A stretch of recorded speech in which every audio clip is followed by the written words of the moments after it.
So hello बच्चों, आज की वीडियो में हम सॉल्यूशन करने वाले हैं इंग्लिश मीडियम का असाइनमेंट। ओके, जहाँ पे अभी तक मैंने हिंदी मीडियम का असाइनमेंट सॉल्यूशन किया था, लेकिन इस बार जो बच्चों की रिक्वायरमेंट है वो इंग्लिश मीडियम के असाइनमेंट के ऊपर है। ठीक है, तो इसीलिए इस वीडियो से स्टार्ट करने वाला हूँ इंग्लिश मीडियम का असाइनमेंट। ठीक है, तो हमारे पास जो पहला वीडियो है ना वो सेक्शन ए का है, जिसमें हमारे पास सेक्शन ए के अंदर करना है state whether the following statements are true और फॉल्स, जिसमें हमें ये बताना है कि ट्रू और फॉल्स। ठीक है, जैसे हमारे पास ये कंडीशन दी है, पहले वाला क्वेश्चन दिया है, इसमें ये ट्रू है या फॉल्स है, हमें ये सब बताना है। लेकिन मैं अभी सॉल्यूशन बताऊंगा कि किस प्रकार से वो ट्रू है और किस प्रकार से वो फॉल्स है। ठीक है, तो हम नंबर 1 से अटेंड करना स्टार्ट करेंगे। चलिए स्टार्ट करते हैं। जैसे फर्स्ट क्वेश्चन हमारे पास दिया गया है, फर्स्ट क्वेश्चन में हमारे पास साफ साफ लिखा हुआ है कि 5 की पावर 2/3 एंड ब्रैकेट के बाहर लिखा हमारे पास 6 एंड इक्वल टू 125। ठीक है, तो हमें ये बताना है ये ट्रू है या फॉल्स है। देखो क्वेश्चन में दिख रहा है फॉल्स है, लेकिन रीजन क्या है उसे मैं बताता हूँ। देखो जैसे हमारे पास क्वेश्चन में दिया 5 की पावर 2/3 एंड ब्रैकेट के बाहर भी हमारे पास पावर दी है 6 एंड इक्वल टू है 125। ओके, नोटिस करना, अब हमारे पास क्या है ना, यहाँ पे देखो ये 3 से 2 टाइम में 6 कट जाएगा, बरोबर। 3 2 जा 6। अब जो बाहर की पावर है ना, ब्रैकेट के बाहर की और ब्रैकेट के पावर अंदर है, मतलब हम बोल सकते हैं जो ब्रैकेट के बाहर पावर है और ब्रैकेट के अंदर पावर है, उन दोनों को मल्टीप्लाई हो जाएगा, तो हमारे पास आएगा 5 की पावर 4 एंड इक्वल टू आएगा 125। अब 5 की पावर 4 है, आप है ना दो तरीके से कर सकते हो, मैं आपको एक तरीका बता दूं। जैसे हमारे पास ये 125 है ना, वो 5 का क्यूब है। ठीक है, हमारे पास क्या है, यहाँ पे 5 की पावर 4 है और यहाँ पे 5 का पावर क्यूब है। अब ये इक्वल नहीं है, तो इसी वजह से ये फॉल्स हो गया। लेकिन दूसरा तरीका ये है इसका आगे करने का, कि आप क्या कर सकते हो, 5 की पावर 4 है, मतलब हमारे पास जो 5 है ना, 5 वो 4 टाइम आया है। सो 5 5 जा 25, 25 5 जा 125 और 25 125 5 जा होता है 625। ठीक है, तो हम लिखेंगे यहाँ पे 625 एंड इक्वल टू 125। हमने क्या किया, यहाँ पे मैं आपको वापस से बता देता हूँ। 5 को 4 टाइम रखा, मतलब 5 into 5 into 5 into 5 and equal to 125। अब आपस में मल्टीप्लाई करेंगे, 5 5 जा 25, 25 5 जा 125 और 125 5 जा होता है 625, तो हमारे पास 625 आया एंड इक्वल टू 125। अब देखो हमारे पास ये वैल्यू छोटी है और ये वैल्यू बड़ी है, तो ये इक्वल हो ही नहीं सकते, इसी वजह से हमारे पास जो आंसर है वो होगा फॉल्स। ठीक है, ये मैं इस वजह से बता रहा हूँ बिकॉज क्या है, अगर हमारा जो क्वेश्चन पेपर है वो लगभग इन्हीं में से अगर सेक्शन बी के अंदर आ जाता है आंसर क्वेश्चन, तो आप किस प्रकार से उसे सॉल्व करोगे। ठीक है, और वैसे भी है ना सेक्शन ए के अंदर आप जितना सॉल्व कर पाओगे ना, उतना ही उसे अंडरस्टैंड कर पाओगे और डायरेक्ट आंसर दे पाओगे। ठीक है, अब जैसे मुझे पता है कि यहाँ पे 3 से 2 टाइम में डायरेक्ट कैंसिल कर दिया, फिर यहाँ पे 5 की पावर 4 और ये 5 की पावर 3 हमारे पास 125 होता है, तो ये इक्वल नहीं बनेगा, तो हम डायरेक्टली बोल सकते हैं फॉल्स है, क्योंकि वहां पे हम प्रेडिक्शन इतनी जल्दी नहीं कर सकते, इसलिए थोड़ा बहुत सॉल्यूशन आपको जानना पड़ेगा। चलिए मैं सिर्फ करता हूँ और बढ़ते हैं नेक्स्ट क्वेश्चन की तरफ। चलिए सो बात करते हैं हम क्वेश्चन नंबर 2 की। अब 2 वाले क्वेश्चन में हमारे पास दिया है कि द रैशनलाइज फैक्टर ऑफ 12 मतलब √12 इज √2। ये भी हमारे पास फॉल्स ही है, क्योंकि देखो अगर आप इसे रैशनलाइज करते हो तो रैशनलाइज करते समय आपको दिखना होता है कंडीशन में कि √12 है। अगर मैं इसके अपन में 1 रखूंगा ना, तो इसका रैशनलाइज होगा ही नहीं, क्योंकि हमारे पास जो रैशनलाइज वाली कंडीशन है वो ये कंडीशन कहती है कि हमारा जो डिनोमिनेटर है ना वहां पे रूट नहीं आना चाहिए, और यहाँ पे तो रूट ऑलरेडी नहीं है, तो इसका कोई भी रैशनलाइज √2 नहीं बनेगा। ठीक है, इसीलिए वो आंसर हो जाएगा हमारे पास फॉल्स। ठीक है, सो आई होप क्लियर हो गया हो फर्स्ट एंड सेकंड वाला। थर्ड की बात करते हैं, थर्ड की। ओके, थर्ड में हमारे पास दिया गया है 5.9222। अब लिखा है हमारे पास कैन बी रिटर्न एज 5.92 बार। ठीक है, ये हमारे पास वैनिकुलम बार है। अब इसे किस तरीके से बताया गया उसे समझा दूंगा। 5.92 बार। एक ऑलवेज याद रखना, जैसे हमारे पास कोई नंबर मैंने लिया रैंडमली 0.3333। अब देखो हमें क्या रिपीट देखने को मिल रहा है 3, और वही 3 हर बार आ रहा है।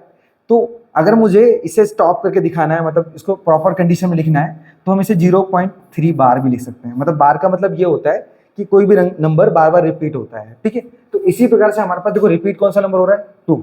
हमें 2 नंबर रिपीट दिख रहा है, तो इसी वजह से हमारे पास सिर्फ 2 के ऊपर ही बार आएगा, तो 5.92 बार हो जाएगा। ठीक है, ये कंडीशन के अकॉर्डिंग हमारे पास आंसर भी इक्वल ही है, जिस वजह से हमारे पास क्या हो जाएगा, वो ट्रू हो जाएगा। ठीक है, चलिए so just wait a few minute. चलो इसी का करते हैं। Okay, so I hope clear हो गया होगा कि किस प्रकार से मैंने इसका सॉल्यूशन निकाला तीसरे वाले का। ठीक है, हमारे पास सेकंड भी हो गया, थर्ड भी हो गया।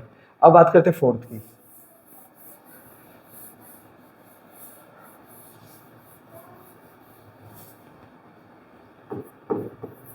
फोर्थ क्वेश्चन में हमारे पास दिया गया है कि there are 5 rational number between 5/19 and 11/19। ठीक है, अब हमारे पास क्या है, 5/19 और 11/19 के बिटवीन हमारे पास 5 रैशनल नंबर है, ऐसा बोला गया है क्वेश्चन के अंदर।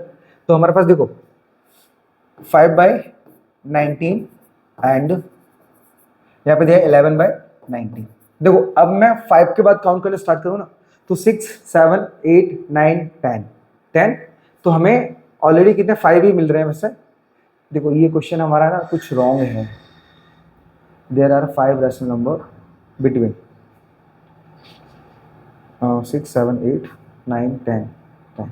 ओके, देखो वैसे ये जो हमारे पास क्वेश्चन है ना, ये कन्फ्यूजन क्रिएट कर रहा है, मुझे नहीं हुआ, लेकिन आपको ना हो मैं आपको बता दूं कि इन दोनों के बिटवीन हमारे पास सब चेक कैसे करोगे।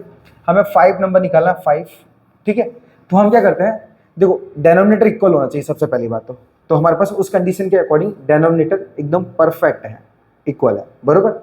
अब हमें क्या करना है, इनके बीच में देखना है कि हमारे पास 5 नंबर निकलते हैं क्या निकलते हैं। अब 2 तरीके से निकाल सकते हो, देखो जस्ट लाइक हमारे पास क्या है, 5 से 11 की बिटवीन हमें कोई 5 नंबर चाहिए, 5, कोई भी 5 होनी चाहिए। ठीक है, तो 5 मैंने क्या किया, 5 के बाद 6, 7, 8, 9, 10, 11। तो हमारे पास 5 वैसे आ रहे हैं, तो हम चेक करते हैं हमारे पास। देखो इन दोनों के बीच में हमारे पास 5 नंबर जो रैशनल नंबर है वो आ रहे हैं, लेकिन क्वेश्चन में बोला है फॉल्स। एग्जैक्ट हमारा ये जो यहाँ पे या तो प्रिंटिंग मिस्टेक लग रही है मुझे, ठीक है, या फिर यहाँ पे क्वेश्चन में कुछ डिफरेंट मतलब गलतियां कर दी है, जिसकी वजह से यहाँ पे फॉल्स लिया है। वैसे ये ट्रू है। ट्रू क्यों है, क्योंकि देखो 5 के बाद हमारे पास 6/19, 7/19, 8/19, 9/19 और 10/19। हमें देखो ये 5 नंबर सिर्फ देखने को मिल रहा है एकदम सिंपली रूप से इन दोनों के बिटवीन, और क्वेश्चन में फॉल्स लिखा है, ये गलत है। ओके, तो एग्जैक्ट हमारे पास ये जो क्वेश्चन है वो पूरा ही रॉन्ग दिया है, या फिर हमारे पास आंसर रॉन्ग दिया है। इन दोनों में से कोई एक रॉन्ग है। ठीक है, आप किसी भी टीचर से पूछ सकते हो, आपको बता देंगे। चलो बढ़ते हैं नेक्स्ट क्वेश्चन की तरफ। अब क्वेश्चन नंबर 5 में हमारे पास दिया है 22/7 इज रैशनल नंबर, ये ट्रू है। अब याद रखना 22/7 इस वजह से ट्रू है क्योंकि वो p/q के फॉर्म में है, p/q के फॉर्म में है। आप ऐसा मत समझना कि ये पाई की कीमत है तो ये भी फॉल्स मतलब है ना, इरेशनल होगी, ये भी रैशनल होगी, क्योंकि देखो हमारे पास ये अपॉन के रूप में है। अगर ये 3.14 करके लिखते ना यहाँ पे, तो मैं इसे इरेशनल नंबर देता, मतलब नाम देता, लेकिन यहाँ पे क्या है, ये अपॉन के फॉर्म में है, p/q के फॉर्म में है, तो ये रैशनल होगा। ठीक है, और ये इसी वजह से यहाँ पे ट्रू है। ठीक है, चलिए तो हमारे पास 5 वाला क्वेश्चन भी हो गया। अटेंड करते हैं नेक्स्ट क्वेश्चन 6 वाला। अब यहाँ पे बोला है कि each whole number is a natural number. सबसे पहले ध्यान देना, ईच होल नंबर मैं यहाँ पे लिख देता हूँ होल नंबर। ठीक है, और यहाँ बोला है हमारे पास नेचुरल नंबर। अब जो होल नंबर है वो 0 से स्टार्ट होते हैं, 0, 1, 2, 3 और लगातार चलते रहते हैं हमारे पास। सेम नेचुरल नंबर वो 1 से स्टार्ट होते हैं, 1, 2, 3, 4 जैसे। अब देखो हमारे पास ऐसा बोला है कि सारे नेचुरल नंबर मतलब होल नंबर नेचुरल नंबर होते हैं। आप देखोगे ना कि 1 के बाद जितने भी नंबर आएंगे ना वो नेचुरल नंबर भी आएंगे, लेकिन जो 0 है ना, 0 वो नेचुरल नंबर में नहीं आता, तो इसी वजह से ये हो जाएगा आपस में फॉल्स। ठीक है, सो आपका answer false. So I hope first chapter के सारे आपको ट्रू फॉल्स समझ में आ गया हो। एक बार मैं वीडियो विजिट कर लेता हूँ कि उसमें वीडियो चल रहा है कि नहीं चल रहा है प्रॉपर, उसके बाद हम आगे कंटिन्यू करते हैं।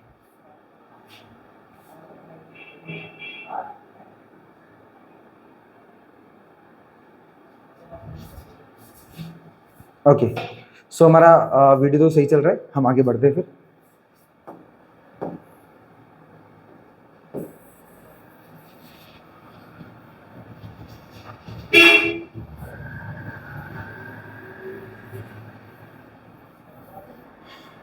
देखिए तो अब हम बात करते हैं चैप्टर नंबर 2 की, बरोबर। ये हमारे पास जो चैप्टर है चैप्टर 2 है।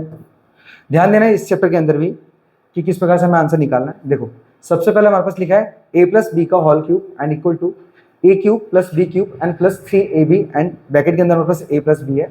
अब देखो ये ट्रू है या फॉल्स हमें बताना है कैसे, देखो सबसे पहले समझना, पहले वाले क्वेश्चन के अंदर हमारा जो आंसर है ये लिखा है a प्लस बी का होल क्यूब, और आगे हमारे पास जो कंडीशन दी है वो दिया है a cube plus B cube plus 3ab और यहाँ पे दिया है a प्लस बी।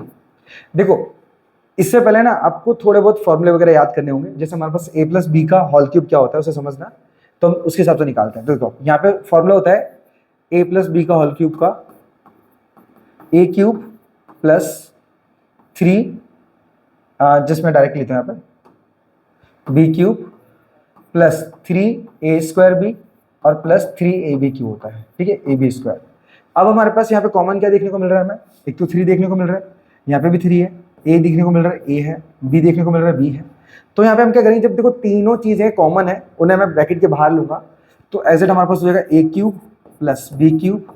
अब कॉमन क्या देखने को मिला, तो 3 मिल रहा था, a भी मिल रहा था और b भी मिल रहा था, ठीक है। तो हमने क्या किया, सिर्फ एक एक डिजिट जो डबल थी पावर उसमें से एक निकाल लिया और जो सिंगल थी उसमें से एक निकाल दिया। देखो तो हमने 3 पूरा ले लिया दोनों तरफ से, तो अंदर कुछ नहीं बचेगा 3 में से। अब a हमारे पास यहाँ पे 2 थे और यहाँ पे 1 था, तो यहाँ पे बचेगा सिर्फ a सेम।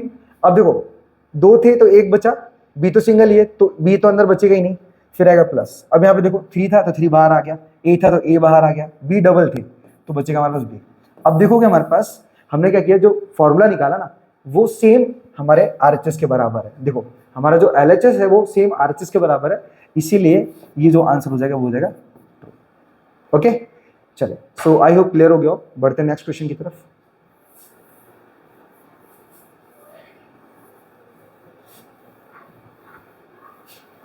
देखो ध्यान दोगे ना तो एग्जिट चैप्टर बहुत ही इजी है अपने 9th क्लास के, ठीक है, आपको सारे के सारे कवर हो जाएंगे। अगर आपको असाइनमेंट पूरी कवर करनी है तो आप कमेंट कर देना, ठीक है, मतलब और भी सारे सब्जेक्ट करने हैं तो मैं आपको वो भी धीरे धीरे जल्दी जल्दी मतलब जितना हो सके मैं जल्दी से जल्दी बताने की कोशिश करूंगा। और आपको सिलेबस चाहिए पूरा कंप्लीटली तो आप सिलेबस लिख देना कमेंट के अंदर, तो मैं क्या करूंगा आगे आपके जो सिलेबस के मतलब ये जो एग्जाम के बाद आपकी जो सिलेबस के वीडियो भी धीरे धीरे डालना स्टार्ट कर दूंगा, ठीक है, जिससे क्या है आपका 9th भी इजीली क्लियर हो जाए। बढ़ते हैं हम आगे की तरफ। चलिए तो हमने फर्स्ट क्वेश्चन अटेंड कर लिया, सेकंड की बात करते हैं। जैसे हमारे पास लिखा है x cube minus 27 by dividing by, हमें डिवाइड करना है यहाँ पे, तो यहाँ पे x प्लस 3 है। देखो x प्लस सबसे बेस्ट तरीका क्या होता है इनको डिवाइड करने का, जैसे हमारे पास क्वेश्चन दिया है सेकंड में एक्स क्यूब माइनस 27, ठीक है। हम क्या करो ना, यहाँ पे क्वेश्चन क्या दिया, x प्लस 3 दिया, x प्लस 3। अब देखो डिवाइड करने के लिए मेरे पास इतना टाइम तो नहीं है, तो आप क्या करो इक्वल टू 0 मान लो और ये प्लस 3 उधर जाने दो, तो x इक्वल टू क्या होगा माइनस का 3 आ जाएगा। अब जहां जहां x दिखा वहां पे माइनस 3 रख दो, ठीक है, तो यहाँ पे लिखेंगे माइनस 3 का क्यूब और यहाँ पे 27, और यहाँ पे माइनस 3 का क्यूब हमारे पास माइनस का 27 आएगा और यहाँ पे माइनस 27 आएगा। ये दोनों ऐड हो जाएंगे तो हमारे पास माइनस का 54 हो जाएगा। तो हमारा जो आंसर है ना वो 0 नहीं बचा, ठीक है, क्योंकि यहाँ पे देखो हमारे पास बोला रिमाइंडर 0 है। अगर रिमाइंडर 0 होता तो हमारा आंसर यहाँ पे भी 0 आता, लेकिन 0 नहीं आ रहा है तो ये फॉल्स हो जाएगा, इसीलिए देखो वहाँ पे लिखा होगा फॉल्स, ठीक है। सो हमारा पहला और दूसरा एकदम इजी तरीके से क्लियर, क्योंकि देखो आप इसमें डिवाइड करने के लिए बैठोगे ना तो आपका 1 मार्क्स की वजह से आपके कई और क्वेश्चन भी छूट सकते हैं, क्योंकि टाइम कंज्यूम ज्यादा हो जाएगा, इसलिए। बढ़ते हैं आगे की तरफ।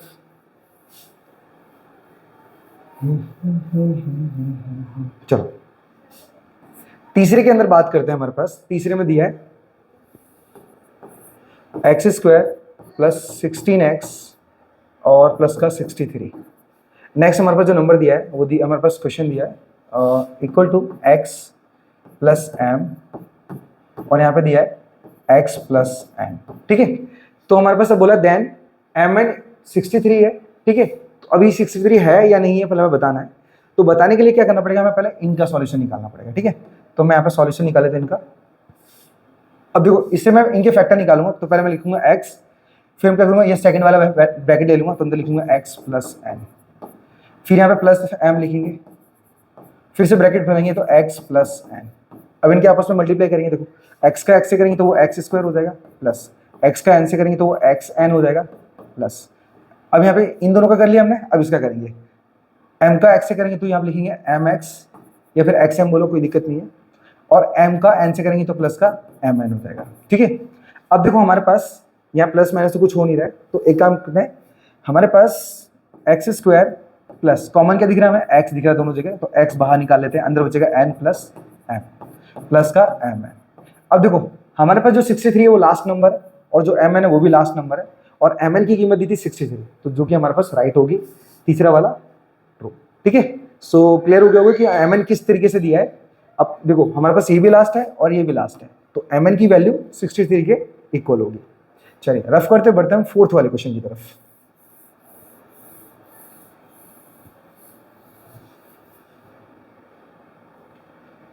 सो फोर्थ क्वेश्चन की बात करते हैं। फोर्थ में हमारे पास दिया है the zero of polynomial 5x plus 8 is 8/5। ये हमारा फॉल्स होगा। अब फॉल्स कैसे होगा देखो समझो पहले, यहाँ पे क्वेश्चन दिया है 5x प्लस 8। अब वो नंबर क्या बनता है हमारे पास, लिखा है 8/5। तरीका क्या है सबसे बेस्ट, इक्वल टू 0 मानो, ये प्लस के 8 को उधर लिख जाओ, तो हमारे पास 5x इक्वल टू माइनस का 8 हो गया। अपन में 5 ले लो तो x इक्वल टू जो वैल्यू निकलेगी माइनस 8/5 निकलेगी। अब जो कि हमारे पास इस वैल्यू के बराबर नहीं है, तो इसीलिए ये हमारा आंसर हो जाएगा फॉल्स। ओके, समझते जाना, आपका सेक्शन ए में से एक भी मार्क्स नहीं कटेगा अगर आप समझ के करोगे तो। ठीक है, चलिए सो हमारा फोर्थ भी कंप्लीट हो गया। बात करते हैं फिफ्थ की। इससे पहले मैं रफ करना पड़ेगा यहाँ पे भी।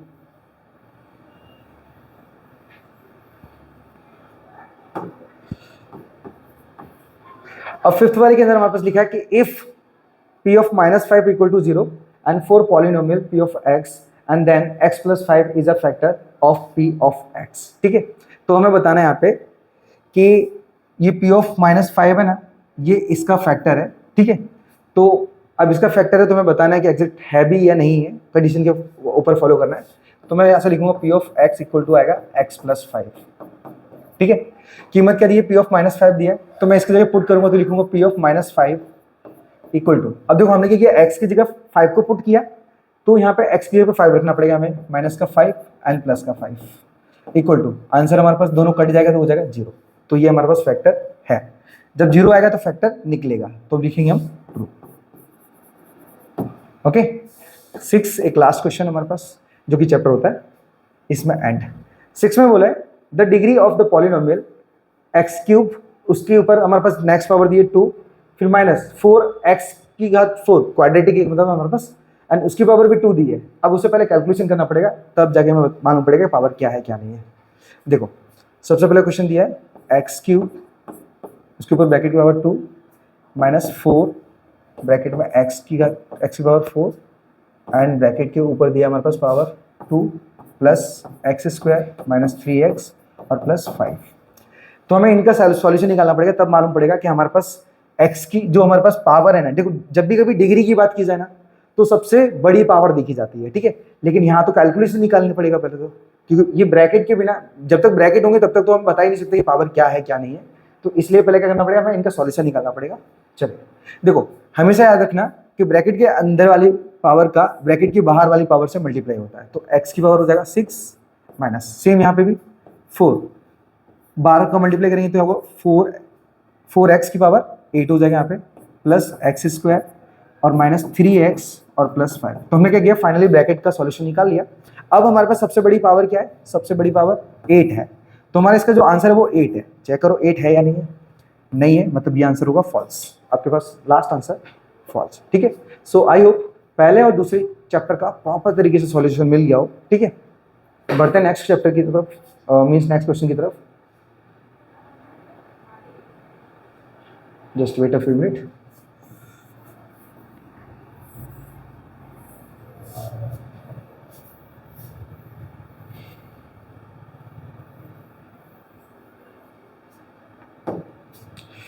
थ्री की बात करते हैं, तो अब हम बात करेंगे चैप्टर नंबर 3 के अंदर। देखिए यहाँ पे ना इसके अंदर ग्राफ था, इस वजह से मैंने यहाँ पे सेकंड दूसरे वाले बोर्ड पे इसे बताना, सॉरी। चलिए तो बात करते हैं हम चैप्टर नंबर तीसरे की। यहाँ पे क्या ग्राफ था, तो मुझे कुछ इस प्रकार से बैकग्राउंड रखना पड़ा, क्योंकि देखो मुझे ग्राफ बनाना है और उसके अंदर ग्राफ था नहीं। देखिए सबसे पहले यहाँ पे जानेंगे, हमारे पास लिखा है कि 4 पॉइंट्स, अब हमारे पास पी के पॉइंट दिए हैं, मतलब बोल सकते हैं हमारे पास कि पी के कोऑर्डिनेट दिए हैं और क्यू के कोऑर्डिनेट दिए हैं। अब बोला हमारे पास कि पी क्यू 8 है, मतलब बोल सकते हैं कि पी और क्यू का जो डिफरेंस है ना बिटवीन, मतलब दोनों के बीच का जो डिफरेंस है वो 8 का दिया है। चलो चेक करते हैं, तो हमें ग्राफ तैयार करना पड़ेगा हमें। ओके, मैं एक रैंडमली एक ग्राफ तैयार कर लेता हूँ।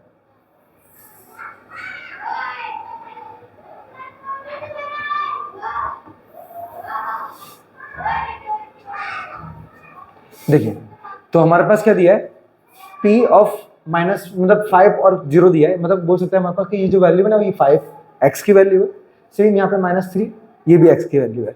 तो देखो +5 है तो हमेशा याद रखना कि ये प्लस का 5 होता है, मतलब ये +5 बोले तो हमारे पास x की वैल्यू इस तरफ होती है प्लस की, और माइनस की वैल्यू होती है इस तरफ, ठीक है। और दोनों तरफ हमारे पास क्या है, x की वैल्यू दी है, इसलिए मैंने y को शो नहीं किया है। अब देखो जैसे ये 1 2 3 4 और 5, तो हमारे पास प्लस का 5 है, एंड नेक्स्ट दिया हमारे पास -3, तो यहाँ पे -1 -2 -3, तो यहाँ पे -3 एक, तो -3 है मतलब एक ये है और एक ये है। अब बोला है दोनों के बीच का जो डिस्टेंस है वो कितना दिया हमारे पास, 8 का दिया है। तो चेक करते देखो, जैसे 1 2 3 4 5 6 7 8, तो हमें -3 से लेके 5 तक का जो बीच का डिस्टेंस है ना वो कितना है, 8 का है। तो ये हमारे पास आंसर होगा ट्रू, ये हमारे पास पहला वाला ट्रू है। आप देख सकते हो पहला आंसर हमारे पास ट्रू है, ठीक है। अब बात करते हैं सीधे सेकंड वाले क्वेश्चन की, तो मैं इसे रफ नहीं करते, इसे छोटा कर देता हूँ क्योंकि मुझे अभी और आगे काम आएगा ग्राफ। चलिए देखो, तो सेकंड वाले में वो क्या बोला हमारे पास कि the point -3 -5 lies in the first quadrant. अब देखो क्वाड्रेंट के बारे में मैंने आपको समझाया था कि हमारे पास जो क्वाड्रेंट होता है, चलो मैं इसको वापस ले लेता हूँ। ओके, ऑलवेज याद रखना हमारे पास जो क्वाड्रेंट होता है ना, क्वाड्रेंट वो हमारे पास 4 होते हैं, first quadrant, second, third and fourth. ये 4 क्वाड्रेंट क्या होता है हमारे पास, इनके साइन होते हैं प्लस माइनस वगैरह इस तरीके से। तो पहला जो क्वाड्रेंट होता है यहाँ पे प्लस का x होता है और यहाँ पे प्लस का y होता है, यहाँ पे माइनस का x और यहाँ पे माइनस का y होता है। तो देखो फर्स्ट क्वाड्रेंट के अंदर हमारे पास ये भी प्लस की कीमत है और ये भी प्लस की है, तो हम लिख सकते हैं हमारे पास दोनों प्लस में है। यहाँ पे माइनस का x हो जाता है तो माइनस आगे हो जाएगा और y कीमत प्लस की, तो माइनस प्लस, और यहाँ पे दोनों ही माइनस है, और यहाँ पे प्लस का x है तो x आगे, माइनस का y है तो माइनस पीछे। इस तरीके से क्वाड्रेंट है। अब यहाँ पे क्वेश्चन में बोला है कि -3 -5 lies in the first quadrant, मतलब पहले क्वाड्रेंट के अंदर -3 -5 आता है, ठीक है। तो पहला क्वाड्रेंट कौन सा हमारे पास, ये देखो -3 -5, इसमें पॉसिबल ही नहीं है क्योंकि हमारे पास दोनों साइन प्लस के हैं और यहाँ पे दोनों माइनस के बोले, तो इसीलिए हमारे पास जो सेकंड क्वेश्चन हो जाएगा वो जाएगा false. Okay, so I hope clear हो गया हो। मैं सिर्फ कर दूँ थोड़ा सा जिससे क्या समझने में थोड़ा आसानी हो। ओके, अब अपने पास फोर्थ क्वेश्चन के बारे में समझते हैं। चलो थर्ड, सेकंड वाला भी क्लियर हो गया, थर्ड की बात करते हैं। सो थर्ड में बोला हमारे पास कि a = 5 b = 7 and c = -6 and d -10 दिया गया है। अब हमें बोला है कि इस कंडीशन के अकॉर्डिंग हमारे पास ये जो क्वेश्चन है ना, ये हमारे पास जो वैल्यू है वो सेकंड क्वाड्रेंट पाई है। तो सेकंड क्वाड्रेंट पे हमें कब मालूम पड़ेगा, जब हम इस वैल्यू को चेक करेंगे कि क्या आती है, ठीक है, क्योंकि साइन के अकॉर्डिंग हम क्वाड्रेंट फाइंड करते हैं। चलो चेक करते हैं। अब देखो कंडीशन दी थी a + c, ठीक है, a + c, just wait a few minute, comma b - d। चलो कीमत रखते हैं। तो a की कीमत क्या हमारे पास, a की कीमत 5 प्लस c की वैल्यू -6 है, ठीक है, c की वैल्यू -6 है। फिर कॉमा है हमारे पास, b की कीमत क्या है, b की कीमत 7 है माइनस, और d की कीमत -10 है, -10। चलो अब कैलकुलेशन निकाल लेते हैं अंदर। तो यहाँ पे 5 ये प्लस माइनस माइनस हो जाएगा -6, कॉमा, अब देखो ये माइनस माइनस प्लस हो जाएगा तो 7 + 10 हो जाएगा यहाँ पे। अब 5 में 6 घटेगा तो माइनस का 1 बचेगा, और 7 और 10 ऐड हो जाएंगे तो वो 17 हो जाएगा। तो हमारे पास पहले की कीमत माइनस की है और दूसरी प्लस की, तो माइनस प्लस देखो कहाँ पे है, माइनस प्लस, ओके, सेकंड वाले में है। और देखो हमारे पास क्वेश्चन में बोला था कि सेकंड में क्वाड्रेंट है हमारा, तो हमारा थर्ड वाला हो जाएगा ट्रू। ट्रू क्यों हुआ, क्योंकि यहाँ पे माइनस प्लस के अकॉर्डिंग जो क्वाड्रेंट है वो सेकंड नंबर पे आता है, माइनस प्लस, और क्वेश्चन के अंदर भी बोला था कि ये सेकंड वाला है, तो सेकंड पे ही हमारा आंसर निकल रहा है, ठीक है। तो थर्ड वाला हमारे पास हो जाएगा राइट। चलो अब बात करते हैं क्वेश्चन नंबर 4 की। 4 में लिखा था लाइन ज्वाइनिंग पॉइंट्स। अब हमारे पास a की कीमत दी गई है और b की कीमत दी गई है। आगे बोला है intersect the x axis at 0 - 2। पहले चेक करते हैं कि ये इंटरसेक्ट करते भी या नहीं करते हैं, तो मैं इन सबको रफ कर देता हूँ।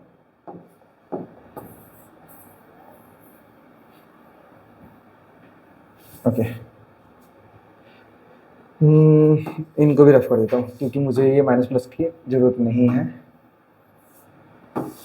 चलो अब देखो यहाँ पे देखेंगे हमारे पास a की वैल्यू +5 है, तो 5 तो हमारे पास यही है x की कीमत, और y की वैल्यू 2, तो y की वैल्यू 2 हमारे पास यहाँ पे आएगी 2। अब बोला है b की वैल्यू 5 है, तो ये भी 5 यही रहेगा क्योंकि प्लस का 5 इधर ही रहता है मान लिए। और सेकंड y की वैल्यू -2 है, तो -2 आएगा नीचे, -2 आएगा यहाँ पे -2। अब क्या करना है, हमें इन्हें ज्वाइन करना है आपस में, ठीक है, इन्हें ज्वाइन करना है। तो जस्ट लाइक हमारे पास इसको दूसरी तरीके से बता सकते हैं, 2 मिनट से ये मैं पेन दूसरी लेता हूँ, समथिंग मैंने, ओके। अब देखो फर्स्ट वाले क्वाड्रेंट में 5 2 थे, तो हमारे पास प्लस का 5 और 2, ये हमारे पास यहाँ पे पॉइंट आएगा ये वाला, ठीक है। मैंने इसीलिए यहाँ पे पॉइंट शो किए थे क्योंकि हम बाद में आसानी से निकाल सके। सेकंड वाले में बी की वैल्यू दी गई हमारे पास, देखो ये हमारे पास ए वाला पॉइंट आ गया, बी की वैल्यू दी गई है 5 -2, तो 5 तो यही है और -2 नीचे, मतलब लगभग हमारे पास ये वाला है। अब क्या करेंगे, इन दोनों को हम ज्वाइन करेंगे, तो मैं आपस में ज्वाइन कर देता हूँ इनको इस तरीके से। अब मैंने दोनों पॉइंट को ज्वाइन किया और यहाँ पे साफ साफ बोला था कि ये एक्स एक्सिस को इंटरसेक्ट करती है, ठीक है, 0 -2 को, 0 -2, एक्स की वैल्यू हमारे पास क्या हुआ, एक्स की वैल्यू 5 आ रही है, -2, ओके, वाई के लिए 0 हो जाएगा, ओके। तो हमारे पास वैसे क्वेश्चन तो परफेक्ट है, फोर्थ वाले में क्या बोला है, फॉल्स इसलिए बोला है क्योंकि हमारे पास ये पॉइंट्स गलत है, ठीक है। अपने पास क्वेश्चन में बोला था कि एक्स एक्सिस पर इंटरसेक्ट करती है, तो वो एक्स एक्सिस पर इंटरसेक्ट कर रही है, ये ट्रू है, बट इसके पॉइंट्स गलत है। पॉइंट्स गलत क्यों है, क्योंकि यहाँ पे जो एक्स की वैल्यू होगी ना वो 5 होगी और जो वाई की वैल्यू होगी ना वो हमारे पास 0 होगी। क्योंकि देखो अब देखोगे ना हमारे पास, तो ये जो वैल्यू है ये वाली लाइन, ये एक्स के लिए 5 पर आ रही है और कट कौन से पर रही है हमारे पास 0 पर, ठीक है। तो हम बोल सकते हैं यहाँ पे 5 और 0 है, लेकिन यहाँ पे जो पॉइंट्स है वो गलत है, ठीक है, जिस वजह से आंसर हमारे पास हो जाएगा फॉल्स, ठीक है। सो आई होप क्लियर हो गया हो। बढ़ते हैं क्वेश्चन नंबर नेक्स्ट के ऊपर, 5 वाले के ऊपर। चलो, सो 5 में हमारे पास दिया गया है कि the coordinate axis divides the Cartesian plane into 4 parts. तो ये ट्रू है हमारे पास, ट्रू इसलिए है क्योंकि कार्टेशियन प्लेन हम किसको बोलते हैं, चारों कोऑर्डिनेट को बोलते हैं। हम बोल सकते हैं कि जो दो लाइन है हमारे पास एक्स और वाई दोनों आपस में कट करती हैं, कट करने के पास वो 4 क्वाड्रेंट में बढ़ जाती हैं, तो वही हमारे पास बोला गया है कि जो कार्टेशियन लाइन है वो आपस में कट करती हैं तो वो 4 पार्ट में डिवाइड कर देती हैं, तो ये हमारे लिए ट्रू हो जाएगा। नेक्स्ट में लिखा है कि the point 0 7 lies on the Y axis. चलो चेक करते हैं वाई एक्सिस, तो ये फॉल्स फॉल्स चेक करना पड़ेगा पहले, 2 मिनट मैं से रफ करता हूँ पहले।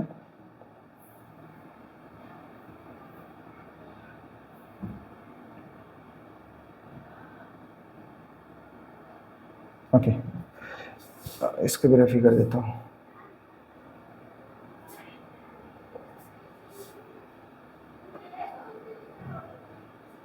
अब देखो यहाँ पे बोला है सबसे पहले ए की वैल्यू मतलब 0 है, 0 कहाँ पे आएगा हमारे पास, एक्स के लिए 0, 0 आएगा यहाँ पे एग्जैक्ट मिड पॉइंट पे आएगा, ठीक है, 0 यहाँ पे हो सकता नहीं, होता ही है। अब बोला है वाई की वैल्यू 7 है, तो वाई की वैल्यू 7 कहाँ होगी, ऊपर साइड होगी हमारे पास, तो देखो 1 2 3 4 5 6 और यहाँ पे 7 आएगा, तो ये 7 आ जाएगी, ठीक है। अब यहाँ पे क्वेश्चन में बोला है कि the points 0 7 lies on the Y axis, तो ये ट्रू है हमारे लिए क्योंकि देखो एक पॉइंट ये रहा और सेकंड पॉइंट ये रहा, जब मैं इसे ज्वाइन करूंगा ना आपस में ज्वाइन, तो वो वाई एक्सिस के पैरेलल होगी, ठीक है, पैरेलल होगी, हम बोल सकते हैं कोइंसिडेंट होगी, तो दोनों एक ही चीज़ है क्योंकि अगर पैरेलल करेंगे तो भी वो वाई लाइन जैसा ही होगा और एक दूसरे के ऊपर करेंगे कोइंसिडेंट करेंगे तो भी वो वाई लाइन की जैसा ही होगा, ठीक है। तो यहाँ पे आ जाएगा 6 वाले में true, okay. So I hope तीसरा वाला चैप्टर आपको क्लियर हो गया हो, ठीक है। अगर जो भी क्वेश्चन आपको नहीं समझ में आया हो तो एक बार आप कमेंट कर देना, मैं हो सकेंगे तो इसको दोबारा रिपीट करने की कोशिश करूंगा, ठीक है। हम बढ़ते हैं कुछ चैप्टर नंबर 4 के ऊपर, चैप्टर 4। चलो ओके, तो पहले हम इसे रफ कर लेते हैं क्योंकि यहाँ पे बहुत ज़्यादा कचरा हो गया है।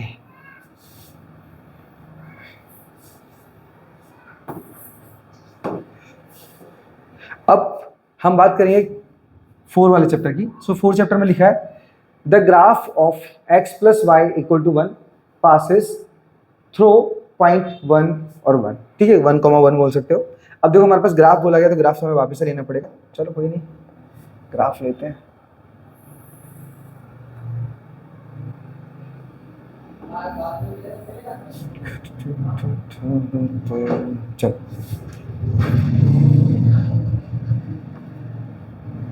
ओके, अब हमें क्या करना पड़ेगा, ये जो x प्लस वाई बराबर 1 है ना, यहाँ पे इन कीमत को मानना पड़ेगा पहले। इन कीमत को कैसे, देखो जैसे क्या करेंगे हम, x की वैल्यू 1 है, क्योंकि 1 क्यों है, क्योंकि ये आगे वाला 1 है इसलिए, और y की वैल्यू भी क्या दी है हमारे पास 1। तो पहले हम एक दूसरे को रख के देखते हैं। जैसे यहाँ पे लिखा है x की वैल्यू हमने 1 किया plus Y and equal to है 1, मतलब इक्वेशन में रख के देख रहे हैं, ये 1 उधर चला जाएगा तो y इक्वल टू आएगा हमारे पास 0। ठीक है, y की कीमत 0 मिल गई। सेम हम क्या करेंगे, x की जगह पे रख के देखते हैं, x की जगह पे रख के देख लिया, हम y की जगह रख के देखते हैं, मतलब यहाँ पे हो जाएगा x plus 1 and equal to 1, 1 उधर ले जाते हैं तो x इक्वल टू 1 माइनस 1 हो जाएगा, तो x की वैल्यू भी क्या आ जाएगी 0। अब हमारे पास 0 कहाँ पे होते हैं, 0 होते हैं एकदम मिड पॉइंट पे।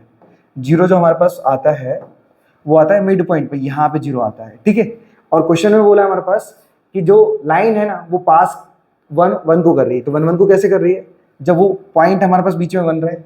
ठीक है, अगर ये +1 है ना, तो वो लाइन लगभग ऐसे ऐसे क्रॉस करेगी, ऐसे, मतलब x की जगह पे भी 1 होगा और y की जगह पे भी 1 होगा। ठीक है, दोनों जगह 1 1 होगा, तभी मतलब हमारे पास क्या बोल सकते थे कि हमारे पास ये वाला जो कंडीशन दिया वो मतलब ट्रू है। लेकिन यहाँ पे जो पॉइंट बन रहे हैं ना वो फिक्स 0 के ऊपर ही बन रहे हैं, या पास ही नहीं कर रही 1 1 से, तो ये हमारे पास हो जाएगा फॉल्स। ठीक है, ये हमारे पास फॉल्स आ गया। सो क्लियर हो गया होगा पहला क्वेश्चन मैंने किस प्रकार से समझाया। मैं एक बार फिर से बोल रहा हूँ कि हमने क्या किया, x और y की वैल्यू निकाली तो दोनों 0 आ रही है, और 0 हमारे पास आता है सिर्फ ऑरिजिन के ऊपर। ऑरिजिन पर कोई लाइन नहीं बनेगी, सिर्फ एक पॉइंट बनेगा। लेकिन यहाँ पे कंडीशन के अकॉर्डिंग बोला है कि जो ग्राफ है हमारे पास वो पास होता है 1 और 1 से। जब वो ऑरिजिन पे आ रहा है तो ऑरिजिन पे तो कोई भी पॉइंट 0 ही होता है, तो 1 1 से पास होगा ही नहीं, और इस वजह से हमारे पास जो आंसर बनेगा वो बनेगा फॉल्स। ठीक है, बात करते हैं सेकंड वाले की। तो सेकंड वाले में बोला हमारे पास कि इफ 2, 3, मतलब हमारे पास जो कोऑर्डिनेशन दिया है, is a solution of 5x plus ky equal to 22 and k equal to 4, मतलब चेक करना पड़ेगा कि k की वैल्यू 4 आती है या नहीं आती है। तो पहले मैं इसे रफ कर डालता हूँ फटक से।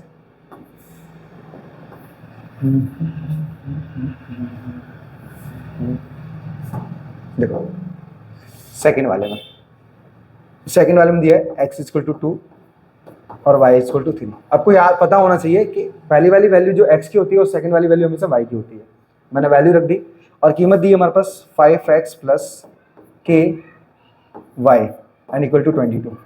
चलो, तो 5x की वैल्यू 2 है तो 2 प्लस k और y की वैल्यू दी 3 एंड इक्वल टू 22। अब 5 2 10 हो जाएगा, प्लस में 3 का k से करेंगे तो वो 3k बनेगा एंड इक्वल टू आएगा 22। 10 उधर जाने देते हैं, सो हमारे पास 3k इक्वल टू 22 माइनस का 10 हो जाएगा, माइनस करेंगे तो 3k इक्वल टू आएगा सिर्फ 12, 3 4 जा 12 हो जाएगा, तो जो k की वैल्यू आएगी वो आएगी हमारे पास 4। ठीक है, 4। सो हमारे पास क्वेश्चन में भी क्या दिया था, 4 दिया था, इस वजह से हमारे पास ये क्वेश्चन कैसा हो जाएगा, ट्रू हो जाएगा। थर्ड वाला थर्ड वाला नहीं, हमारे पास सेकंड वाला ट्रू हो जाएगा। ठीक है, ट्रू देखो आप देख पा रहे हो, ट्रू। अब बढ़ते हैं नेक्स्ट क्वेश्चन की तरफ। तीसरे की बात करते हैं। तीसरे में लिखे हमारे पास the equation of x axis is of the form y equal to 0। ठीक है, चलो, तो हमारे पास y इक्वल टू 0 बोला ना, the equation of x axis, या परफेक्ट। देखो यहाँ पे ग्राफ है हमारा, मैं एक रैंडमली इस तरीके से तैयार कर रहा हूँ, लाइन सीधी नहीं है। ठीक है, अब क्वेश्चन में बोला है कि हमारे पास जो कोई भी सॉल्यूशन है, ठीक है, उसके अंदर हमारे पास x एक्सिस की कीमत दी गई है। अगर x एक्सिस की कीमत होगी हमारे पास क्या होगा, तो वो जो भी पॉइंट होगा हमारे पास वो सिर्फ x वाली लाइन पर घूमेगा, x वाली लाइन पर। ठीक है, और x वाली लाइन पर घूमेगा तो y की कीमत 0 ही रहेगी, क्योंकि अगर वो ऊपर नीचे जाएगा ना थोड़ा सा, तो y की कीमत नीचे गया तो -1 हो जाएगा, -2 हो जाएगा, इस तरीके से ऊपर गया तो +1 +2 हो जाएगा। लेकिन अगर मैं x एक्सिस पे ही घूमूंगा ना, तो हमारे पास y बराबर 0 ही रहेगा। ठीक है, तो इस हिसाब से हमारे पास ये ट्रू आ जाएगा तीसरे में। ठीक है, सो क्लियर हो गया हो कि तीसरा किस प्रकार से हमारा ट्रू है। नेक्स्ट क्वेश्चन हमारे पास लिखा है कि linear equation in 2 variables has a unique solution. ये फॉल्स है। फॉल्स क्यों, देखो मैं बताता हूँ, क्योंकि हमारे पास आपने देखा होगा कि चैप्टर नंबर 2 के अंदर हमारे पास एक कंडीशन थी, कंसिस्ट इनकंसिस्ट वगैरह, मतलब a1 by a2 not equal to b1 by b2। यहाँ पे कंडीशन बनती थी हमारी यूनिक, एक तो यूनिक बनती थी हमारे पास, just wait a few minute, okay, हाँ, यूनिक, और बनती थी हमारे पास 1। मतलब बोल सकते हैं कि पहली कंडीशन के अकॉर्डिंग हमारे पास या तो आंसर 1 निकलता था, मतलब कोई एक निकलता था और या फिर यूनिट निकलता था। लेकिन जो सेकंड कंडीशन थी वो थी हमारे पास a1/a2 equal to b1/b2 not equal to c1/c2। एक तो ये कंडीशन थी, एक ये थी a1/a2 इक्वल टू b1/b2 और तीसरे में थी c1/c2। ठीक है, लेकिन इस क्वेश्चन में ऐसा बोला है कि हमारे पास कि जो हम बोल सकते हैं हमारे पास कि लीनियर इक्वेशन होता है 2 वेरिएबल वाला, उसके अंदर सिर्फ एक ही कंडीशन होती है। नहीं, यहाँ पे तो 3 कंडीशन है, इसी वजह से यहाँ पे ये फॉल्स हो जाएगा। ठीक है, क्योंकि एक कंडीशन नहीं होती, उसके अंदर 3 कंडीशन होती है। एक पैरेलल होती है, देखो हमारे पास ये वाली जो कंडीशन है वो पैरेलल में आती है, पैरेलल में। ठीक है, और ये आती है कोइंसिडेंट। तो 3 कंडीशन है यहाँ पे, एक कंडीशन कैसे बताइए, इस वजह से ये हो गया फॉल्स। 5 में बोला हमारे पास the graph of 2x + 0y + 5 = 0 and is a parallel to the x axis. चलो चेक करते हैं। तो हमारे पास कंडीशन दी है 2x + 0y एंड प्लस का 5 एंड इक्वल टू 0। ध्यानपूर्वक समझना, देखो 0y है ना, वो फैक्टर हमारे पास 0 ही हो जाएगा। तो हमारे पास जो वैल्यू बचेगी 2x + 5y = 0 आएगा। प्लस का 5 उधर जाने देंगे तो 2x = माइनस का 5 आ जाएगा और अपॉन में आ जाएगा 2। तो x की वैल्यू आएगी हमारे पास माइनस का 5/2। अगर मैं इसे पॉइंट में लाऊंगा ना तो x की वैल्यू आएगी हमारे पास माइनस का 2.5। अब ध्यान से समझना, हमारे पास x की वैल्यू कितनी माइनस का 2.5 है, और माइनस की जो वैल्यू होती है ना x के लिए, वो हमेशा लेफ्ट साइड होती है, मतलब बोल सकते हो इधर साइड। तो इधर क्या हुआ हमारे पास, देखो 1 और 2, मतलब हमारे पास 2.5 है, तो यहाँ पे आएगा लगभग माइनस का 2.5। अब यहाँ पे बोला है पैरेलल है भैया, एक बात तो देखो कि यहाँ पे सिर्फ एक ही पॉइंट तो बताया है, एक्स वाई का तो कोई पॉइंट ही नहीं लिया है, तो एक पॉइंट से कैसे लाइन बन सकती है। अगर हमारे पास y की वैल्यू कुछ दी होती ना तो एक बार हम करते इसको इस तरीके से बना लेते, इस तरीके से बना लेते, कैसे भी बना लेते, 2 पॉइंट होते तो। लेकिन यहाँ पे तो सिंगल पॉइंट है और सिंगल पॉइंट से तो कोई लाइन नहीं बनती, तो वो पैरेलल दिखेगा ही नहीं, और दिखेगा नहीं तो वो हो जाएगा फॉल्स। ठीक है, सो क्लियर हो गया हो। मिलते हैं चैप्टर 6 के अंदर। देखो समझना, चैप्टर में ये इसके अंदर भी बहुत इजी क्वेश्चंस दिए, जैसे पहले वाले में दिया हमारे पास कि the supplementary angle of the complementary angles of an angle having measure 40 degree. ठीक है, बताओ हमारे पास क्या दिया कि कॉम्प्लीमेंट्री का एक एंगल है जिसका मेजरमेंट दिया है 40 डिग्री। ठीक है, तो हमें सप्लीमेंट्री एंगल का निकालना है। तो देखो पहले समझना बहुत ईजी तरीके से, अपने पास पहले क्वेश्चन में हमारे पास पहले हम क्या करेंगे, पहले जो कॉम्प्लीमेंट्री का मेजरमेंट दिया हम उस हिसाब से निकालेंगे। तो कॉम्प्लीमेंट्री एंगल हमेशा, मैं आपसे कॉम लिख रहा हूँ, कॉम्प्लीमेंट्री एंगल हमेशा 90 डिग्री का होता है। तो 90 - 40, क्योंकि हमारे पास कॉम्प्लीमेंट्री का मेजर दिया है 40, तो इसमें से हम 40 माइनस करेंगे, बचेगा हमारे पास कितना 50 डिग्री। अब जो रिमाइंडर आता है ना वो हमें सप्लीमेंट्री में से घटा देना, हमारा आंसर आ जाएगा। ठीक है, तो हमारे पास जो सप्लीमेंट्री एंगल है ना, सप्लीमेंट्री वो होता है हमारे पास 180 डिग्री। अब रिमाइंडर कितना है, 50, तो 50 इसमें से घटा दो, तो बचेगा हमारे पास 130 डिग्री, और 130 डिग्री हमारा इसका आंसर है। तो ये हो जाएगा हमारे लिए ट्रू। ओके, सो क्लियर हो गया हो कि किस प्रकार से इसका सॉल्यूशन निकालना है। ये सेक्शन बी और सी डी में नहीं आते, तो आपको ध्यान रखना है कि ए के लिए आप इस तरीके से छोटी से छोटी कंडीशन के अकॉर्डिंग आंसर निकाल सकते हो।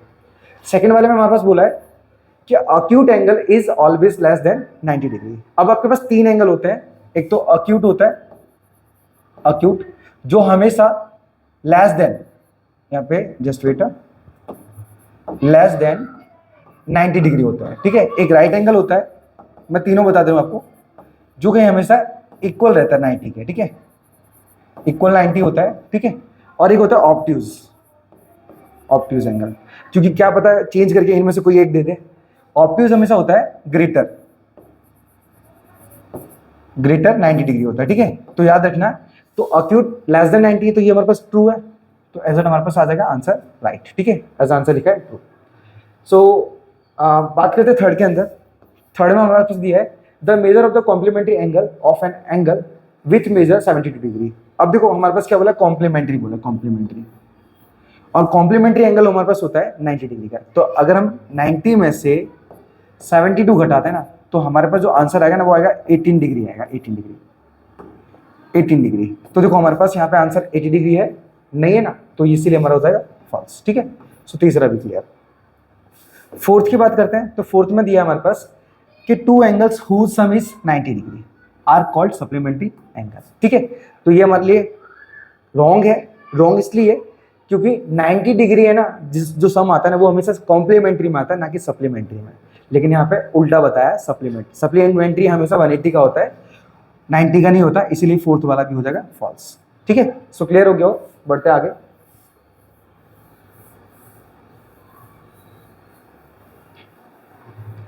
अब फिफ्थ वाले में क्या बोला उसे समझते हैं। फिफ्थ वाले में बोला कि if one of the two angles of a linear pair has measure y degree. ठीक है, मतलब पहले एंगल की जो वैल्यू है वो y डिग्री है, तो बोला the measure of the other is 180 minus y degree. ठीक है, तो एग्जैक्ट हमारे पास ये ट्रू होगा, ये देखो ट्रू लिखा ही है। अब ट्रू कैसे है समझना पहले। जैसे हमारे पास चलो कि लीनियर पेयर है, लीनियर पेयर किसको बोलते हैं, जब किसी लाइन पर एक एंगल बनता है ना, तो दोनों एंगल को ऐड करने पर वो लीनियर पेयर की कंडीशन फॉलो करता है, तो वो हमेशा बनता है 180 डिग्री का। ठीक है, 180 डिग्री का याद रखना, ये जो पूरा कंप्लीटली एंगल है वो 180 का बनता है। तो अब हमारे पास क्या बोला है, समथिंग, मैं एक कंडीशन में आपको बता दूं, समझो क्या है, एक एंगल दिया है 70 डिग्री का, फर्स्ट एंगल, फर्स्ट, अगर ये 70 का होगा तो मैं अगर मैं 180 में से 70 माइनस करूंगा तो एग्जैक्ट कितना बचेगा हमारे पास बचेगा, सीधी सी बात है 110 डिग्री, क्योंकि तभी तो इन दोनों को ऐड करने पर 180 बनेगा, 180। तो इस तरीके से मैं क्या करूँगा, 70 को माइनस करूंगा, तो उसी कंडीशन के अकॉर्डिंग हमारे पास क्या दिया है, पहले एंगल की वैल्यू y दी है, तो y को मैं अगर 180 में से घटा दूंगा ना, y को 180 में से घटाऊंगा तो हमारा आंसर सेकंड बने मतलब हो जाएगा, तो 180 माइनस y हो जाएगा वो। जिस प्रकार से हमने 180 माइनस 70 किया ना, 110 आया। मैं एक बार फिर से बोल रहा हूँ, रुक जाओ, ऐसा कंफ्यूज मत हो ना, अगर आपको समझ में आ गया तो बहुत अच्छी बात, मैं फिर से बता दे रहा हूँ। देखो, जैसे अपने पास एक लीनियर पेयर किसको बोलते हैं, जो एक लाइन पर कोई दो एंगल हो और दो एंगल का सम निकले 180, उसी को हम लीनियर पेयर कहते हैं। 2 मिनट, ओके, जब एक लाइन पर दो एंगल का जब सम होता है ना तो वो 180 होता है, उसी को हम लीनियर पेयर कहते हैं। अब हमारे पास समझो एक क्वेश्चन बता रहा हूं मैं, समझो यहाँ पे दिया है 70 डिग्री दिया है, तो इस 70 को मैं 180 में से घटाऊंगा ना, 180 में से इस 70 को, तो मेरे पास 110 आएगा। ठीक है, 110 आएगा, जो कि हमारे पास सेकेंड एंगल की वैल्यू निकलेगी। क्लियर हुआ कैसे, जो एंगल हमारे पास दिया है उसको 180 में से माइनस करेंगे तो हमारे पास सेकंड आ जाएगा। तो इसी तरीके से हमारे पास यहाँ पे कंडीशन में दिया था कि एक एंगल की वैल्यू हमारे पास y डिग्री है, तो इस y को मैं 180 में से घटा दूंगा ना तो सेकंड भी निकल आएगा। तो यहाँ मैं क्या करूँगा, यहाँ पे 180 माइनस का y करूँगा, क्योंकि उसे घटाना है, तो घटाने पर हमारे पास क्या कुछ कैलकुलेशन ही नहीं निकल रहा है हमारे पास, तो हमारे पास यही आंसर हो जाएगा इसका, सेकंड वाले का। तो एग्जैक्ट हमारे पास यहाँ पे यही बोला है कि जो दूसरा एंगल है वो 180 माइनस वाई है, तो 180 माइनस वाई मतलब परफेक्ट है, तो ये हो जाएगा 5 वाला ट्रू। देखो 5 वाला ट्रू कहाँ, ये रहा। क्लियर, अब बात करते हैं नेक्स्ट वाले की। कंफ्यूज मत होना, अगर अभी भी कंफ्यूजन बनी है तो आप कमेंट कर देना, ठीक है, तो मैं हो सकेगा तो इसके लिए स्पेशल वीडियो लाने की कोशिश करूँगा। और अगर वीडियो अच्छी लग रही है तो वीडियो को लाइक और चैनल को सब्सक्राइब जरूर कर लेना, और अपने दोस्तों की भी मतलब हेल्प कर देना, जिससे मेरी भी हेल्प हो जाएगी। ठीक है, चलिए बात करते हैं 6 वाले की। हमारे पास बोला एंगल ए और एंगल बी दोनों इक्वल है। हमारे पास 6 वाले में एंगल ए और एंगल बी दोनों इक्वल है। आगे बोला है कि angle A and angle B are supplementary. Supplementary होता है हमेशा 180 डिग्री का, यहाँ पे मैं सप्ली लिख रहा हूँ, सप्लीमेंट्री 180 डिग्री का होता है। आगे बोला है supplementary angle, then angle A हमारे पास 90 डिग्री आएगा। चलो चेक करते हैं।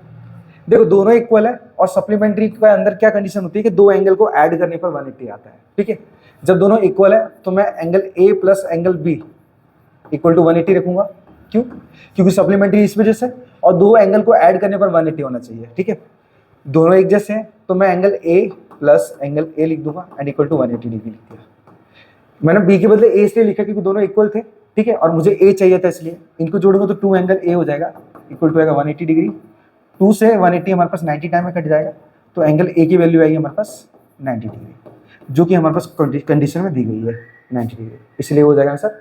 तो ठीक है, सो आई होप सारे के सारे जो ट्रू फॉल्स है वो प्रॉपर तरीके से एक ही वीडियो में क्लियर हो गया हो। ठीक है, तो वीडियो अगर आपको पसंद आ रही है तो वीडियो को लाइक जरूर करना। ठीक है, जिससे मुझे थोड़ा सा मोटिवेशन मिलता रहे कि किस प्रकार से व्यू बढ़ रहे हैं और लाइक बढ़ रही है। ठीक है, चलिए, सो मिलते हैं हम नेक्स्ट वीडियो में, तब तक के लिए धन्यवाद। अगर आपको सॉल्यूशन अच्छा लगा हो तो कमेंट जरूर करना। ठीक है, चलिए मिलते हैं नेक्स्ट वीडियो में, तब तक के लिए।